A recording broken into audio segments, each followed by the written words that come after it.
क्या आपके साथ ऐसा होता है कि आपके मन में भगवान या देवी देवताओं के प्रति अचानक कोई ऐसा गंदा, गलत या अपमानजनक विचार आ जाता है, जिसे सोचकर आप खुद डर जाते हैं और फिर मन कहता है, हे भगवान, मैंने ऐसा कैसे सोच लिया? कहीं भगवान मुझसे नाराज तो नहीं हो जाएंगे? क्या मुझसे कोई पाप हो गया? या फिर आपको लगता है ये जगह अशुभ है, ये चीज किसी अशुभ व्यक्ति ने टच कर ली।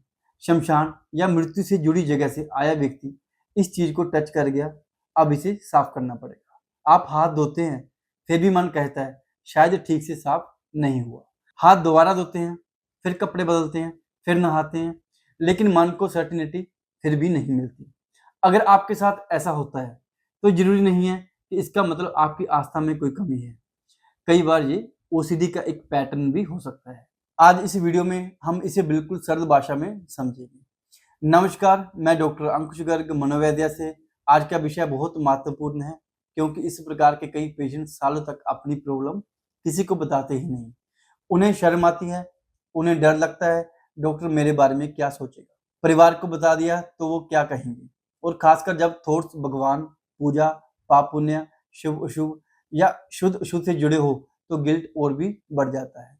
लेकिन पहले एक बात बहुत साफ समझ लीजिए, इंट्रूसिव थॉट आना और उस थॉट को जानबूझकर चाहना एक ही चीज नहीं है।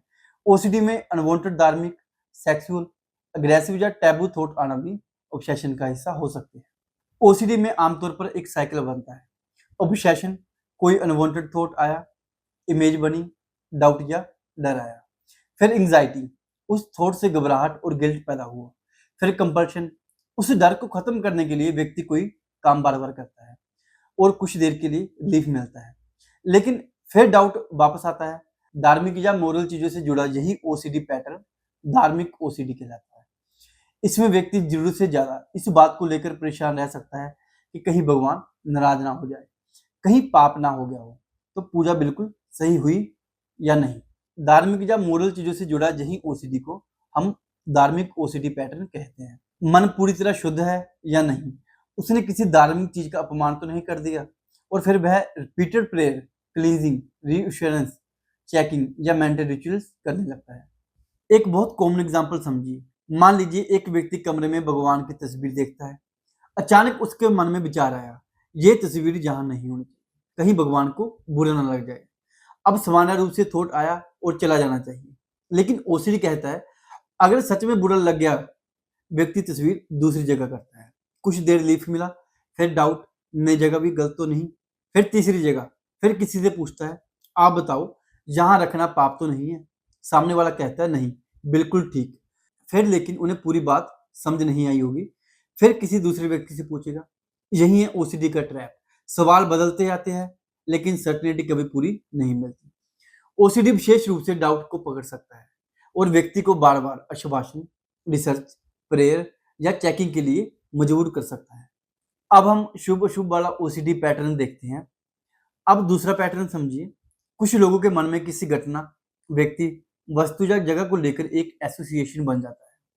एग्जाम्पल के लिए किसी की मृत्यु हुई, व्यक्ति शमशान से वापस आया, उसने घर की कोई चीज छू ली।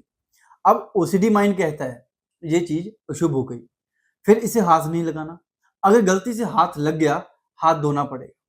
हाथ धोने के बाद कपड़े भी टच हो गए होंगे, कपड़े बदले, फिर दरवाजे का हैंडल भी टच किया था, अब हैंडल भी साफ होगा, फिर फ्लोर भी, फिर दूसरी वस्तु, और धीरे धीरे एक छोटी सी एंजाइटी पूरे घर को कंटामिनेटेड महसूस करवा सकती है। अब सवाल यह है कि धार्मिक थॉट आना गलत है?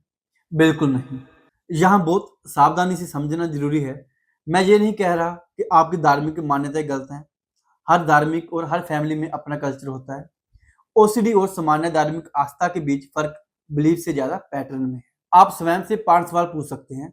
क्या मैं ये काम श्रद्धा से कर रहा हूँ या डर से? क्या दूसरे लोग एक बार करते हैं और मैं उसे बार बार तब तक करता हूँ जब तक परफेक्ट फीलिंग ना आए? क्या मुझे 100% सर्टेनिटी चाहिए? अगर मैं रिचुअल ना करूँ तो क्या मुझे लगता है कि कोई अनहोनी हो जाएगी? क्या इस कारण मेरा काम, परिवार, पूजा, स्लीप या नॉर्मल लाइफ डिस्टर्ब हो रही है? इस तरह के ओसीडी पैटर्न में बिहेवियर अक्सर सामान्य धार्मिक प्रैक्टिस से बहुत आगे निकल जाती है। बहुत सारे पेशेंट का ये सवाल रहता है कि भगवान के प्रति गंदे विचार क्यों आते हैं। यहाँ एक बात बहुत महत्वपूर्ण है। ओसीडी अक्सर उसी चीज को टारगेट करता है जो व्यक्ति के लिए बहुत महत्वपूर्ण होते हैं।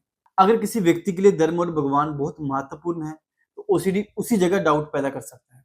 अगर मेरे मन में भगवान के लिए गलत शब्द आ गया तो अब व्यक्ति उस थॉट को रोकने की कोशिश करेगा, लेकिन जितना वह मॉनिटर करेगा गलत थॉट आ रहा है या नहीं, उतना ही उसका अटेंशन उसी थॉट पर रहेगा। फिर थॉट आया, अब गिल्ट, फिर मन में 10 बार भगवान मुझे माफ कर देना, फिर वही ओसीडी पैटर्न में रिपीटेड प्रेयर, स्केर्ड इमेजेस या फ्रेजेस दोहराना, बैड थॉट्स को गुड थॉट्स में न्यूट्रलाइज करना और बार बार सर्टेनिटी ढूंढना मेंटल कंपल्शंस बन सकती है। सबसे बड़ी गलती, हर थॉट का मीनिंग निकालना। अब एक पेशेंट कहता है, डॉक्टर साहब अगर मेरे मन में ऐसा थॉट आया तो कहीं मेरे अंदर सच में कुछ गलत तो नहीं? यही माइंड फंस जाता है। हर थॉट का कैरेक्टर सर्टिफिकेट बनाना जरूरी नहीं है। दिमाग में हजारों थॉट्स आते हैं। ओसीडी कहता है लेकिन इस वाले थॉट का आंसर दो। आप आंसर देते हैं, फिर यही साइकिल रिपीट होता जाता है। इसलिए ओसीडी का इलाज हर डाउट का फाइनल आंसर देना नहीं है। ट्रीटमेंट में व्यक्ति धीरे धीरे ये सीखता है कि मुझे हर डाउट की 100% सर्टेनिटी जरूरी नहीं है। आज मैं 4 स्टेप रिस्पॉन्स आपको बताऊंगा।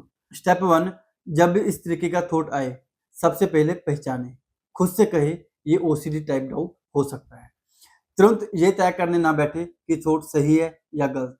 स्टेप 2, रिचुअल को पहचाने, देखिए आपकी एंजाइटी आपसे क्या करवाना चाहती है। फिर से हाथ धोना, फिर से नहाना, चीज को अलग रखना, पूजा दोबारा करना, भगवान से बार बार माफी मांगना, किसी से पूछना कि पाप तो नहीं हुआ, गूगल पर आंसर ढूंढना। पहले कंपल्शन को पहचानिए। स्टेप 3, सर्टेनिटी की डिमांड को फीड ना करें। आप खुद से कह सकते हैं, हो सकता है मेरा माइंड डाउट कर रहा है, मुझे अभी इसका 100% आंसर निकालना जरूरी नहीं है। स्टेप 4, नॉर्मल एक्टिविटी में वापस आए। अगर सामान्य हाइजीन के हिसाब से हाथ एक बार धोना पर्याप्त है तो केवल एंजाइटी खत्म करने के लिए बार बार वॉशिंग ना बढ़ाते जाए। अपने रूटीन में वापस जाएं। शुरुआत में एंजाइटी बढ़ सकती है, इसलिए गंभीर ओसीडी में ये काम ट्रेंड प्रोफेशनल की गाइडेंस में करना ज्यादा उचित है। ओसीडी के लिए सीबीटी का एक प्रमुख ट्रीटमेंट एक्सपोजर और रिस्पॉन्स प्रिवेंशन ईआरपी है, जिसमें व्यक्ति थेरेपिस्ट के साथ धीरे धीरे फियर थॉट्स सिचुएशन को टॉलरेट करना और कंपल्सिव न्यूट्रलाइजिंग रिस्पॉन्स कम करना सीखता है। और इसके साथ साथ आयुर्वेदिक ट्रीटमेंट तो इसमें बहुत कमाल कवर करता है। अब यहाँ एक और बहुत महत्वपूर्ण चीज समझिए, ओसीडी में कई बार पेशेंट केवल थॉट से नहीं डरता, वह थॉट को रियलिटी से जोड़ने लगता है। एग्जाम्पल के लिए, मन में भगवान के बारे में कोई गलत थॉट आया। अब पेशेंट सोचता है अगर मेरे मन में ऐसा आया है तो कहीं भगवान ने इसे सुन तो नहीं लिया, या अगर मैंने अशुभ चीज छू ली तो कहीं मेरे घर में कुछ बुरा तो नहीं हो जाएगा, या अगर मैंने इस रिचुअल को पूरा नहीं किया तो मेरे परिवार के साथ कुछ गलत हो सकता है। यानी माइंड एक कनेक्शन बना देता है, मैंने सोचा शायद ये सच हो सकता है। लेकिन विचार और घटना एक ही चीज नहीं है। हर थॉट कोई प्रेडिक्शन नहीं होता और हर डर फ्यूचर की सच्चाई नहीं होता। इसलिए कई पेशेंट्स कहते हैं, डॉक्टर साहब मुझे पता भी है कि ये लॉजिक नहीं है, लेकिन मन मानता नहीं है। और यही ओसीडी की खास बात है। कई बार पेशेंट को अंदर से पता होता है डर एक्सेसिव है, फिर भी एंजाइटी इतनी स्ट्रांग होती है कि वह रिचुअल करने पर मजबूर महसूस कराता है। दूसरी महत्वपूर्ण बात, थॉट को दबाना भी ट्रैप बन सकता है। मान लीजिए मैं आपसे कहूं अगले 30 सेकंड भगवान के बारे में कोई गलत थॉट बिल्कुल मत सोचिए। अब क्या होगा, आपका माइंड लगातार चेक करेगा गलत थॉट तो नहीं आ रहा, और इसी चेकिंग के कारण अटेंशन उसी थॉट पर रहेगा। फिर अगर थॉट आ गया तो पेशेंट डर जाएगा, देखा मैं रोक भी नहीं पाया। इसलिए गोल ये नहीं है कि माइंड में कभी कोई अनवांटेड थॉट आए ही नहीं। गोल ये है कि थॉट आने पर हम उसके साथ क्या करते हैं। क्या हम तुरंत डर जाते हैं, क्या उसे न्यूट्रलाइज करते हैं, क्या बार बार हाथ धोते हैं, क्या आश्वासन लेते हैं, या हम धीरे धीरे ये सीखते हैं थॉट आया है लेकिन मुझे इसका जवाब या रिचुअल अभी जरूरी नहीं है। अब फैमिली मेंबर्स को ये गलती बिल्कुल भी नहीं करनी चाहिए। पेशेंट अगर दिन में 20 बार पूछता है, मम्मी या पापा ये इशू तो नहीं, मैंने भगवान का अपमान तो नहीं किया, हाथ साफ हो गए ना, तो फैमिली हर बार आश्वासन देने लगती है। इससे उस समय पेशेंट शांत हो जाता है, लेकिन उसके ब्रेन को मैसेज मिल सकता है डाउट आया तो सर्टेनिटी लेना जरूरी है। दूसरी गलती, पेशेंट का मजाक उड़ाना, तुम पागल हो गए हो क्या, ये भी गलत है। तीसरी गलती, उसके ओसीडी के अनुसार पूरा घर चलाना, इस चेयर को कोई टच नहीं करेगा, ये कपड़ा अलग रहेगा, सब लोग इसके सामने हाथ धोएंगे। ऐसी चीजों से धीरे धीरे ओसीडी पूरे परिवार की रूटीन कंट्रोल करने लग सकता है। सही अप्रोच है सपोर्ट कीजिए, लेकिन कंपल्शन को धीरे धीरे प्रोफेशनल प्लान के अनुसार कम कराए। अब इसका इलाज कैसे होता है? अगर पूजा में घंटों लग रहे हैं, हाथ बार बार धो रहे हैं, चीजें शुभ शुभ में बढ़ती जा रही हैं, घर के कमरे या वस्तुएं अवॉइड हो रही हैं, बार बार आश्वासन चाहिए, भगवान के प्रति अनवांटेड थॉट के कारण गिल्ट रहता है, डेली रूटीन खराब हो रही है, तो प्रोफेशनल असेसमेंट लेना जरूरी है। ओसीडी एक ट्रीटेबल कंडीशन है, लेकिन हर पेशेंट का पैटर्न और ट्रिगर अलग हो सकता है। मनोवैद्य में हम केवल सिम्टम को दबाने की बजाय पेशेंट के thoughts, anxiety, compulsive habits, sleep, stress, overall mind body pattern को समझकर एक पर्सनलाइज्ड ट्रीटमेंट प्लान बनाते हैं। जरूरत के अनुसार counselling, behaviour techniques, ERP based psychological support और आयुर्वेदिक न्यूरो आयुर्वेदा अप्रोच को इंटीग्रेट किया जा सकता है। धार्मिक ओसीडी में हमारा उद्देश्य किसी व्यक्ति की आस्था, पूजा पद्धति या धार्मिक विश्वास को बदलना नहीं होता। हमारा उद्देश्य ये समझाना होता है कि फेथ और ओसीडी ड्रिवन फियर अलग चीजें हैं।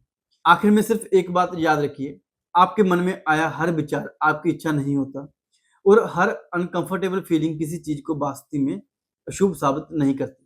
अगर इस तरह के थॉट्स और रिचुअल्स आपकी जिंदगी को कंट्रोल करने लगे हैं तो इन्हें छिपाइए मत। इनका असेसमेंट और ट्रीटमेंट संभव है। यदि वीडियो उपयोगी लगी हो तो इसे उस व्यक्ति तक जरूर शेयर करें जो शायद इस प्रॉब्लम से चुपचाप परेशान है, और चैनल को सब्सक्राइब जरूर करें। चलो मनोवैद्या चले।